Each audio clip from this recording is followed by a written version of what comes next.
Hello friends, welcome to my YouTube channel Dhruvika Dhruvin കുട്ടീസ്.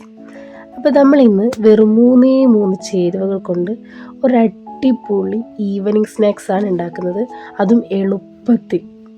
അപ്പോൾ ആദ്യത്തെ ഇൻഗ്രീഡിയൻ്റ് എന്ന് പറയുന്നത് ഈ അമൃതം പൊടിയാണ്. നമുക്കിത് എത്ര വയസ്സ് 3 വയസ്സ് വരെ നമുക്ക് അംഗൻവാടിയിൽ നിന്ന് കുട്ടികൾക്ക് 6 മാസം മുതൽ 3 വയസ്സ് വരെയുള്ള കുട്ടികൾക്ക് അംഗൻവാടിയിൽ നിന്ന് കിട്ടും. രണ്ടാമത്തെ ഇൻഗ്രീഡിയൻ്റ് എന്ന് പറയുന്നത് ശർക്കരയാണ്, ശർക്കര അഥവാ വെല്ലം. മൂന്നാമത്തെ ഇൻഗ്രീഡിയൻറ്റ് തേങ്ങയാണ്. അപ്പോൾ ഇതെല്ലാം നമുക്ക് ആവശ്യത്തിന് എടുക്കാവുന്നതാണ്. അപ്പോൾ നമുക്ക് എത്രത്തോളം ക്വാണ്ടിറ്റിയിൽ ആവശ്യമാണോ അതിനനുസരിച്ച് നമുക്ക് ഓരോ ഇൻഗ്രീഡിയൻസും കൂട്ടുകയും കുറയ്ക്കുകയൊക്കെ ചെയ്യാം. അപ്പോൾ ഞാനിവിടെ അമൃതം പൊടി പൊട്ടിച്ചിട്ടിട്ടുണ്ട്. അതിലേക്ക് ആവശ്യമായൊരു മധുരം, ഇതിൽ അമൃതം പൊടിയിൽ നിങ്ങൾക്കറിയാലോ ഒരു ചെറിയൊരു മധുരമൊക്കെ ഉണ്ടാവുന്നത്. അതുകൊണ്ട് തന്നെ മധുരമൊക്കെ ബാലൻസ് ആവാൻ വേണ്ടിയിട്ട് ഒരു നുള്ളു ഉപ്പ്, ആ ഉപ്പിട്ട് നമ്മൾ നന്നായിട്ട് ഇത് കുഴച്ചെടുക്കുക. നന്നായി ഉപ്പ് എല്ലാ ഭാഗത്തും പൊടിയിൽ എല്ലാ ഭാഗത്തും എത്തുന്നത് വരെ നന്നായി കുഴച്ചെടുത്തതിന് ശേഷം നമ്മൾ ഈ ചിരകി വെച്ച ശർക്കര, ഈ ചിരകി വെച്ച ഇത് നമ്മൾ ഉരുക്കിയിട്ടാണ് ഒഴിക്കാവുന്നതാണ്, പക്ഷേ ഞാനിതിൽ ഉരുക്കുന്നില്ല. അതേപോലെ ചിരകി എടുക്കുന്നതേ ഉള്ളൂ. ചിരകി എടുത്ത ശർക്കരയും തേങ്ങയും കൂടി നന്നായിട്ട് അത് ഇട്ട് നല്ലപോലെ ഒന്ന് മിക്സ് ചെയ്ത് എല്ലായിടത്തും ഒന്നാക്കി കുഴച്ചെടുക്കുക. അപ്പോൾ ഈ ഒരു സ്നാക്സ് എന്ന് പറയുന്നത് ഏറ്റവും ഹെൽത്തി ആയിട്ടുള്ളൊരു സ്നാക്സാണ്. നമ്മളെ കുട്ടികൾക്കൊക്കെ കൊടുക്കാൻ പറ്റുന്ന നല്ലൊരു സ്നാക്സാണ്. അപ്പോൾ ഇവിടെ എൻ്റെ മക്കൾക്കൊക്കെ ഭയങ്കര ഇഷ്ടമാണ് ഈ സ്നാക്സ്. അതായത് എന്ന് വെച്ചാൽ അമൃതം പൊടിയാണല്ലോ, അതെങ്ങനെയാണെങ്കിലും കുട്ടികളുടെ വയറ്റിലെത്തുന്നത് നല്ലതാണ്. അപ്പോൾ അതുകൊണ്ടാണ് ഞാനിങ്ങനെയൊക്കെ ഓരോ ദിവസം ഇങ്ങനെ മാറ്റി ഉണ്ടാക്കി കൊടുക്കുന്നത്. അമൃതം പൊടി കൊണ്ട് പുട്ടൊക്കെ ഉണ്ടാക്കി കൊടുക്കാറുണ്ട്. അതൊക്കെ ആകുമ്പോൾ മക്കൾക്ക് ഭയങ്കര ഇഷ്ടമാണ്. അപ്പോൾ മക്കൾ ഉള്ള അമ്മമാരൊക്കെ കാണുകയാണെങ്കിൽ ഇത് തീർച്ചയായിട്ടും മക്കൾക്ക് ഉണ്ടാക്കി കൊടുക്കേണ്ടതാണ്. അങ്ങനെ ഓരോ ദിവസവും ഓരോ സ്നാക്സ് ആയിട്ട് ഉണ്ടാക്കി കൊടുത്താൽ മക്കൾ തീർച്ചയായിട്ടും കഴിക്കുന്നതായിരിക്കും. പിന്നെ നമ്മളിതൊന്ന് മിക്സാക്കി വെച്ചതിലേക്ക് കുറച്ച് വെള്ളം ഒഴിച്ചിട്ട്, ഇളം ചൂടുവെള്ളമോ അങ്ങനെ എന്തെങ്കിലും ഒഴിച്ചിട്ട്, മൊത്തമായിട്ട് ഒഴിക്കാതെ കുറച്ചായിട്ട് ഒഴിച്ച് നന്നായിട്ട് കുഴച്ചെടുക്കുകയാണ് വേണ്ടത്. ചെറിയൊരു പനിയൊക്കെ ഉള്ളതുകൊണ്ട് സൗണ്ടിന് ചെറിയൊരു സ്ക്രാച്ചും കാര്യങ്ങളൊക്കെ ഉണ്ടാവും, അത് നിങ്ങൾ ക്ഷമിക്കുക. അപ്പോൾ നമ്മൾ കുറച്ച് വെള്ളം ഒഴിച്ചിട്ട് നന്നായിട്ട് കുഴച്ചെടുത്തതിന് ശേഷം, അതായത് വല്ലാണ്ട് കുഴഞ്ഞു പോകരുത്, നമുക്ക് ഏകദേശം ഒരു എല്ലായിടത്തും ആ പൊടി ഒന്ന് നനഞ്ഞ് കിട്ടണം. ആ ഒരു രീതിയിലാണ് കുഴച്ചെടുക്കേണ്ടത്.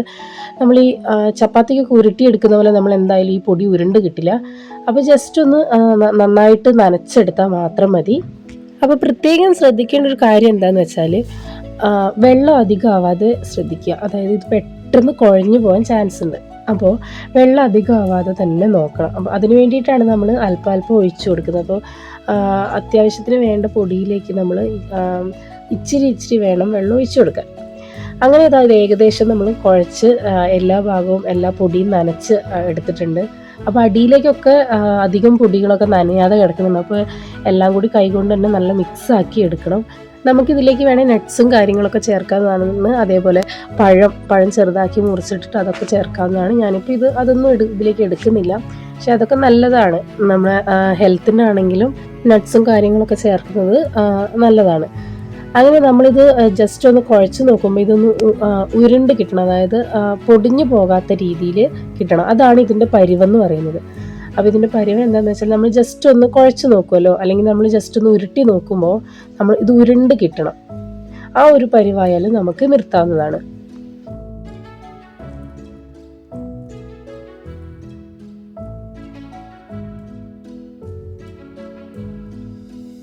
ഇത് കണ്ടില്ലേ, ഞാനിവിടെ ജസ്റ്റ് ഒന്ന് എടുത്ത് ഉരുട്ടി നോക്കിയപ്പോൾ ഇത് നമ്മൾ കയ്യിൽ നിന്ന് വിട്ടു പോകുന്നില്ല, അല്ലെങ്കിൽ നമ്മൾ പറ്റി പിടിക്കുന്നില്ല, കറക്റ്റ് ഉണ്ടയാക്കിയിട്ട് തന്നെ വന്നിട്ടുണ്ട്. നമ്മളിങ്ങനെ ബോൾസാക്കി എടുത്തതിനെ നമ്മൾ സ്റ്റീം ചെയ്യുന്നത്. അപ്പോൾ ഈ ഇഡ്ഡലി പാത്രത്തിൽ അല്പം വെള്ളം എടുത്ത് നമ്മൾ ഇതിലേക്ക് ഒരു തട്ട് വെച്ചിട്ടുണ്ട്. ഇനി ഇതിലേക്ക് വേണം നമ്മൾ ഓരോ ബോൾസാക്കിയിട്ട് വെക്കാൻ വേണ്ടിയിട്ട്. അപ്പോൾ ഞാനിങ്ങനെ ഓരോ ബോൾസാക്കിയിട്ട് ഉരുട്ടി ഇങ്ങനെ വെക്കുന്നുണ്ട്. അപ്പോൾ നമ്മൾ എളുപ്പത്തിൽ ചെയ്യാൻ പറ്റുമെന്ന് വെച്ചിട്ടുണ്ടെങ്കിൽ ഈ അടുപ്പത്തേക്ക് നമ്മളിപ്പോൾ തന്നെ ഉരുട്ടി വെക്കുന്ന ടൈമിൽ തന്നെ അടുപ്പത്തേക്ക് ഈ വെള്ളത്തോടെ ഇത് ഇങ്ങനെ വെച്ചിട്ടുണ്ടെങ്കിൽ ഓരോ ബോൾസ് ഉണ്ടാക്കി തീരുമ്പോഴത്തേക്കും നമ്മളുടെ അടുപ്പത്ത് വെച്ച് വെള്ളം ചൂടായിട്ടുണ്ടാവും, അതോടൊപ്പം ആവി കയറി തുടങ്ങുകയും ചെയ്യും. അങ്ങനെയാണ് ഞാൻ ചെയ്യാറ്. അപ്പോൾ ഇന്ന് അങ്ങനെ ചെയ്യാൻ നോക്കുമ്പോൾ എൻ്റെ അടുപ്പിൽ ഒഴിവുണ്ടായിരുന്നില്ല, സാധനങ്ങൾ ഉണ്ടായിരുന്നു. അപ്പം ഞാൻ കരുതി എന്നാൽ ഇതെല്ലാം ഫുൾ ബോൾസാക്കി എടുത്ത് വെച്ചതിന് ശേഷം നമുക്ക് അടുപ്പത്തേക്ക് വെക്കാമെന്ന് വിചാരിച്ചു. അങ്ങനെ തന്നെ ഞാൻ എല്ലാം ഓരോ ഉണ്ടയായിട്ട് നമ്മൾ വലിപ്പമൊക്കെ നമുക്ക് നമ്മളുടെ ഇഷ്ടത്തിന് അനുസരിച്ച് വെക്കാവുന്നതാണ്. അപ്പോൾ ഞാൻ അത്യാവശ്യം ചെറുതുമല്ല എന്നാൽ അത്യാവശ്യം വലുതുമല്ല, അങ്ങനത്തെ ഒരു രീതിയിലാണ് ബോൾസാക്കി എടുക്കാറ്. അങ്ങനെ ഇത് എല്ലാം ബോൾസാക്കി എടുത്തിട്ടുണ്ടെങ്കിൽ ഇത് അടച്ച് വെച്ച് നമുക്ക് അടുപ്പത്തേക്ക് വെക്കാവുന്നതാണ്. അങ്ങനെ ഇതാ തീയെല്ലാം കത്തിച്ച് അടുപ്പത്ത് വെച്ചു. ഒരു 10-15 മിനിറ്റിന് ശേഷം നമുക്കിത് എടുത്ത് നോക്കിയാൽ അത് വെന്ത് കിട്ടും. അപ്പോൾ ഇത് നല്ല അടിപൊളിയായിട്ട് നമുക്ക് വെന്ത് കിട്ടിയിട്ടുണ്ട്. എന്തോ നല്ല ആവി പറക്കുന്നുണ്ട്, കണ്ടില്ലേ? എന്ത് രസമാണ് കാണാൻ. ഇത് കാണുന്ന പോലെ തന്നെയാണ്, തിന്നാനും നല്ല രസമാണ്, നല്ല ടേസ്റ്റാണ്. അപ്പോൾ ഇതൊന്ന് പൊട്ടിച്ച് കാണിച്ചു തന്നതാണ്. കൈ നല്ല ചൂടുണ്ടായിരുന്നു, അത്യാവശ്യം കൈയൊക്കെ നല്ലോണം പൊള്ളുന്നുണ്ട്. അപ്പോൾ നല്ലൊരു ടേസ്റ്റ് ഉണ്ടായിരുന്നു. അപ്പോൾ ഇതെന്തായാലും നിങ്ങൾ ട്രൈ ചെയ്ത് നോക്കുക. വീഡിയോ ഇഷ്ടപ്പെട്ടാൽ ലൈക്ക് ചെയ്യുക, ഷെയർ ചെയ്യുക, സബ്സ്ക്രൈബ് ചെയ്യുക.